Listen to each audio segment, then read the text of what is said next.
नमस्कार। Down the memory lane के इस एपिसोड में आप सभी का स्वागत है। आज हमारे साथ हैं एसीपी श्रीमती विनीता त्यागी मैम, जिन्होंने वर्ष 1988 में दिल्ली पुलिस को ज्वाइन किया। 2006 में वो इंस्पेक्टर के पद पर उनकी पदोन्नति हुई और उसके बाद 2017 में शी बिकेम एसीपी।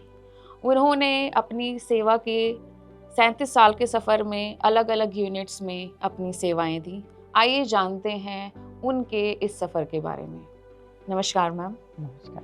आपका शो पर बहुत बहुत स्वागत है। Thank you so much. Ma'am, आपका दिल्ली पुलिस को ज्वाइन करने के पीछे क्या प्रेरणा थी?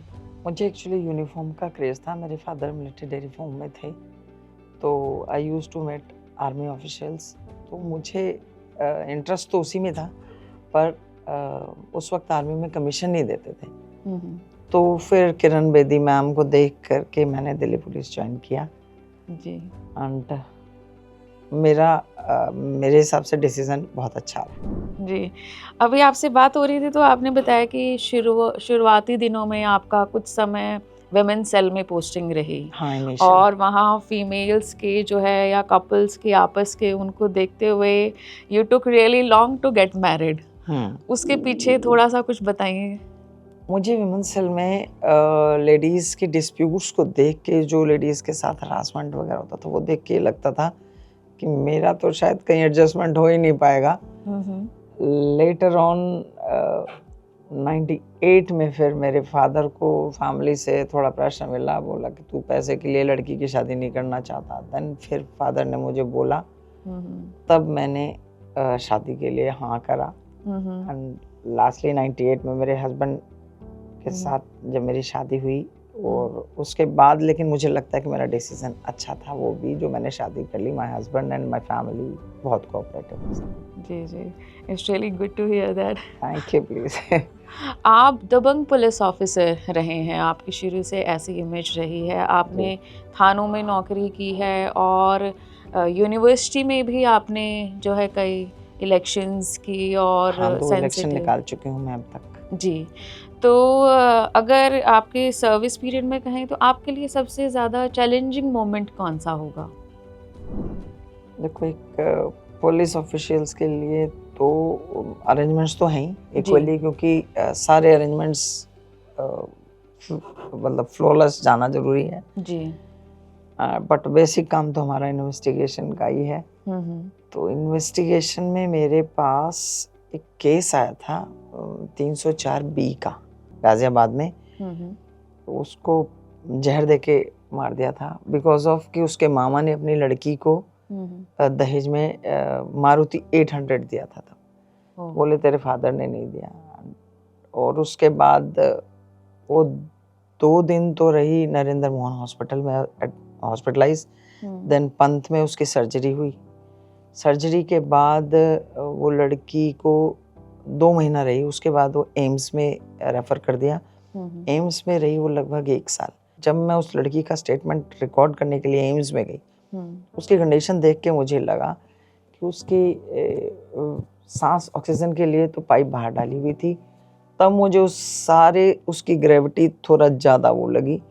एंड देन फिर फर्दर मैं सारा वो करती आई। वो बीच में उसकी डेथ भी हो गई। जब दोबारा सर्जरी हुई उसकी, उसमें उसके हस्बैंड के बारे में बताया मुझे कि वो आए थे।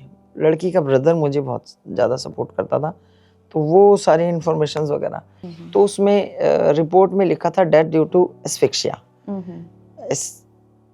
अब वो फिर मुझे एलेबोरेट करना पड़ा। मैंने अपनी जो चार्जशीट बनाई उसमें वो सारी चीज़ खोल के लिखी कि वो एस्फिक्सिया क्यों हुआ। तो अब उसमें लाइफ इम्प्रिजनमेंट हुई। मुझे बड़ा सेल्फ सेटिस्फैक्शन। उसमें उस लड़की के दूसरी सिस्टर की शादी करना चाह रहे थे, क्योंकि प्रेशर इतना था सोसाइटी में। बड़ी मुश्किल से उसके भाई को समझाया, तब उन्होंने उसकी शादी उससे ना करके तब उसमें कन्विक्शन हुई विदाउट माय एविडेंस। तो बड़ा चैलेंजिंग रहा, बट हाँ सेटिस्फाइंग भी रहा। मैं बहुत सेटिस्फाई रही। बीइंग अ फीमेल ऑफिसर, आप कितना डिफरेंस पाते हैं when you joined and now? जो पुलिसिंग है फीमेल्स के लिए, कितने एवेन्यूज ओपन है या फीमेल फ्रेंडली, और ओवरऑल सोसाइटी में भी कितना चेंज हो गया है फीमेल्स के लिए? चेंज तो बहुत है। जी। पहले जब हमने ज्वाइन किया था तो हमारे ऊपर ट्रस्ट भी कम था उस वक्त जी। हमारे अपने ऑफिशियल्स का भी। मतलब हमें इस तरह का चैलेंजिंग वर्क ज़्यादा दिए भी नहीं जाते थे।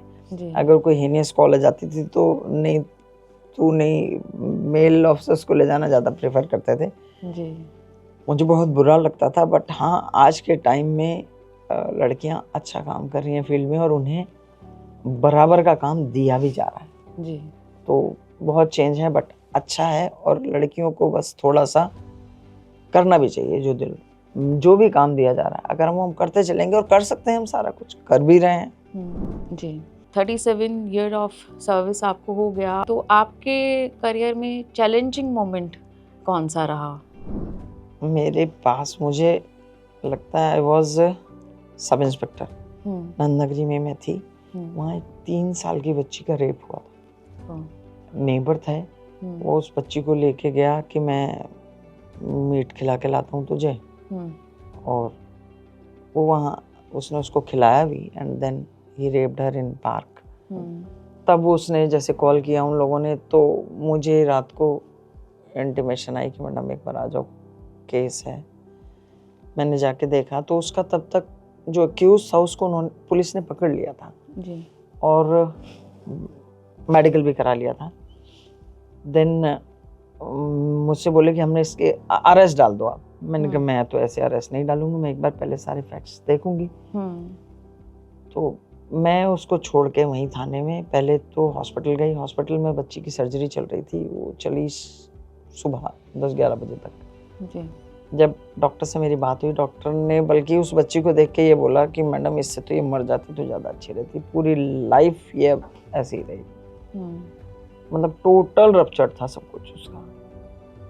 उसके बाद मैं वापस आई थाने, तो मेडिकल क्योंकि उसका करा दिया था कि उसका उन्होंने, तो मैंने उसकी अरेस्ट डाली। कुछ समय के बाद, अच्छा वो बच्ची 3 साल की थी तो वो बोल भी नहीं पाती थी कुछ भी। मैंने बड़ी कोशिश करी उससे बात करने की, बच्ची को टॉफ़ी के चॉकलेट के बड़े लालच भी दिए, बट बच्ची को क्योंकि आता ही नहीं था, उसकी मदर को बोला कि इसको आप समझाओ, तो मदर बोली मैं भी क्या बोलूँ जब नहीं आता। तब मीनवाइल उसने बेल लगा दी एक्यूज ने। बेल में हालांकि विमेन कमीशन के एडवोकेट्स वगैरह सब थे हमारे साथ, बट हम परेशान थे कि अब होगा क्या।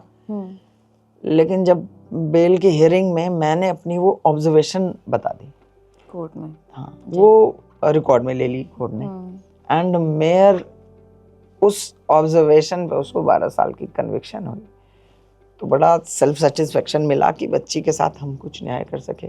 बच्ची को मैंने थोड़ा सा कंपनसेशन वगैरह जो मिलता था डिपार्टमेंट से, हमारे डीएसपी साहब बड़े कोऑपरेटिव थे, उन्होंने वो दिलाया। मैंने उसके फादर को बोला कि तुम इस बच्ची के लिए इसको डिपॉजिट कर देना, मतलब फिक्स में, ताकि कहीं कोई और उसको यूज़ ही ना कर सके जी। And they did that. And आज मुझे लगता है कि वो बच्ची अपनी लाइफ तो एटलीस्ट जी सकती है जी। बीइंग पुलिस ऑफिसर, हम लोग अलग अलग तरह के मुकदमे देखते हैं, अलग सिचुएशंस देखते हैं जो कहीं ना कहीं हमें इमोशनली भी अफेक्ट करते हैं। तो जो एक अपनी सेहत को मेंटेन करना और एक पॉजिटिव व्यू रखना अपने आप में एक चैलेंज हो जाता है।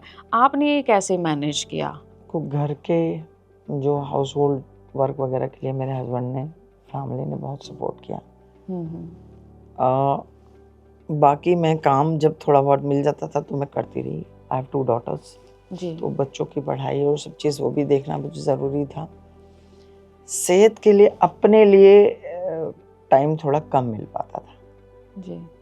तो मैं उसके लिए कई बार, मैं पहले बहुत मोटी भी हो गई थी जी। देन फिर मुझे बेरेटिक सर्जरी करवाई मैंने, एंड उसके बाद अब मैं थोड़ा सा टाइम मिल भी पा रहा है, एंड तब मैंने थोड़ा सा वर्कआउट, वॉक वो करना शुरू किया, तो मैं जा कर के थोड़ा सा अब ठीक हुई हूँ जी। आप इतनी लंबी सर्विस के बाद अब आपका पोस्ट रिटायरमेंट क्या प्लान है मैम? मैंने लॉ किया है, तो एक तो मेरे पास ऑप्शन है, मेरे हस्बैंड मेरे एडवोकेट हैं, तो उनके चैम्बर में आई कैन वर्क, क्योंकि घर बैठ के इस वक्त खाली बड़ा मुश्किल है, क्योंकि 24 घंटे जब नौकरी अगर कर लेते हैं ना तो फिर खाली नहीं बैठ सकते जी।